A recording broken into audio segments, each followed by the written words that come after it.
राजस्थान के उदयपुर में कांग्रेस के चिंतन शिविर का आज दूसरा दिन है। सोनिया गांधी ने पार्टी में नई जान फूंकने का आह्वान किया। सोनिया गांधी ने कहा कि असाधारण हालात का मुकाबला असाधारण तरीके से ही किया जाता है। वहीं पीएम पर हमला बोलते हुए उन्होंने कहा कि सरकार अल्पसंख्यकों को प्रताड़ित कर रही है, साथ ही सियासी विरोधियों को निशाना बना। सोनिया गांधी ने न्यूनतम सरकार अधिकतम शासन पर भी निशाना साधा। आपको बता दें कि सीएम बघेल समेत कांग्रेस के दिग्गज नेता चिंतन शिविर में शामिल हैं। तो सियासी विरोधियों को भी निशाना यहां पर सरकार बना रही है। बढ़ती महंगाई के लिए केंद्र जिम्मेदार है, ये पी चिदंबरम ने कहा। तो आज दूसरा दिन है चिंतन शिविर का।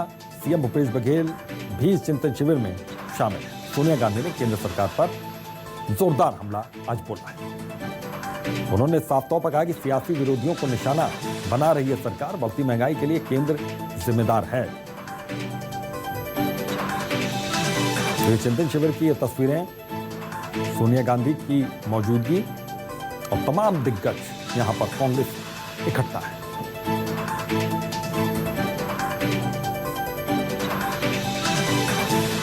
तो मैं पॉलिटिकल एडिटर रमन जी इस वक्त जुड़ गए हैं, सीधा उनका रुख करते हैं। रमन जी, जैसे जैसे सिलसिला इस कार्यक्रम का चिंतन शिविर का आगे बढ़ रहा है, क्या नई बातें, क्या नई चीजें देखने को मिल रही हैं और किन अहम मुद्दों पर बातचीत हो रही है?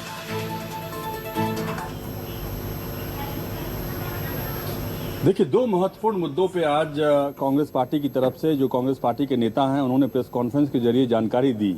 एक महत्वपूर्ण मुद्दा ये है कि महिला रिजर्वेशन बिल, जिसे राज्यसभा में कांग्रेस पार्टी की सरकार जब थी उस वक्त पारित किया गया था, लेकिन उसके बाद से लगातार नरेंद्र मोदी की सरकार है और वो राज्यसभा में जितना टेन्योर होता है, जितनी समय अवधि होती है, वो समय अवधि पूरा होने के चलते उसकी अब अहमियत नहीं रह गई। इसीलिए फिर से राज्यसभा में उसे या लोकसभा में उसे पेश किया जाएगा। इसीलिए अब कांग्रेस पार्टी ने कहा है कि कोटा विद इन कोटा, यानी कि महिला आरक्षण विधेयक को लेकर जो मांग आरजेडी की तरफ से, समाजवादी पार्टी की तरफ से, डीएमके की तरफ से हो रही थी, वो मांग अब कांग्रेस पार्टी भी करने जा रही है। और इस आशय का प्रस्ताव कल सीडब्ल्यूसी की बैठक में पेश किया जाएगा और सीडब्ल्यूसी की बैठक में प्रस्ताव को पेश करने के बाद अगर मंजूरी मिल जाती है तो ये एक बड़ा कदम होगा कि कांग्रेस पार्टी का जो पहले का फैसला था उस फैसले में तब्दीली लाते हुए कांग्रेस पार्टी अब कोटा विद इन कोटा की मांग करेगी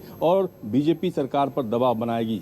दूसरा प्रस्ताव कांग्रेस पार्टी का है कि जो निजी क्षेत्र है, निजी क्षेत्र में आरक्षण का प्रस्ताव कांग्रेस पार्टी की तरफ से कहा गया है कि जो रिजर्वेशन है, लगातार पब्लिक सेक्टर में नौकरियां कम होती जा रही है। इसीलिए कांग्रेस पार्टी ने फैसला किया है कि सीडब्ल्यूसी की बैठक में वो प्रस्ताव रखेगी कि निजी क्षेत्र में आरक्षण दिया जाए। ओबीसी शेड्यूल ट्राइब के जो लोग हैं उनको आरक्षण का अधिकार मिले। और ये दो महत्वपूर्ण और ऐतिहासिक फैसला ये जो अधिवेशन चल रहा है इसमें पारित होने की संभावना जताई जा रही है। बिल्कुल।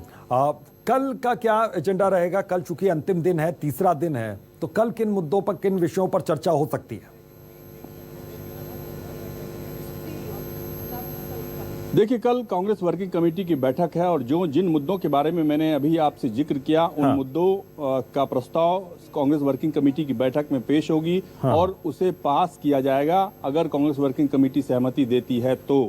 उसके बाद सोनिया गांधी, कांग्रेस प्रेसिडेंट का क्लोजिंग रिमार्क्स होगा और राहुल गांधी का अभी तक कोई बयान नहीं आया है, राहुल गांधी का अभी तक कोई स्पीच नहीं आया है। राहुल गांधी का स्पीच भी कल ही होना है, यानी कि कल महत्वपूर्ण दिन है, आखिरी दिन है कांग्रेस वर्किंग कमेटी की बैठक के साथ साथ राहुल गांधी और सोनिया गांधी का स्पीच होना है।